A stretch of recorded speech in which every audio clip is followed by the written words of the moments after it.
Hi Anil Nair here. ఒక లాగరిథంలో ఒక property based question. Log x square plus 8 base 0.3 greater than log 9x base 0.3. X range ఎంత? First concept చూడండి sir. Log m base a greater than log n base ఏ.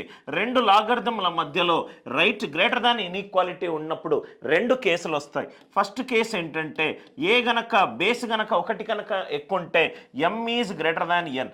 ఏ గనక 0 1 మధ్యలో ఉంటే ఎం is less దాన్ ఎన్. అది మీరు వాల్యూలు సబ్స్టిట్యూట్ చేసుకొని చాలా ఈజీగా క్రాస్ చెక్ చేసుకోవచ్చు. సో 0.3 అనేది 1 కంటే తక్కువ కాబట్టి x square plus 8 is less than 9x అంటే x square minus 9x plus 8 less than 0. దీన్ని ఫ్యాక్టరైజ్ చేస్తే x minus 1 x minus 8 less than 0. Quadratic ఈక్వేషన్లో లెస్ దాన్ ఉంటే x ఎప్పుడూ కూడా రైట్ ఆల్ఫా బీటా మధ్యలో ఉంటుంది. ఆన్సర్ ఏంటి? 1 less than x less than 8.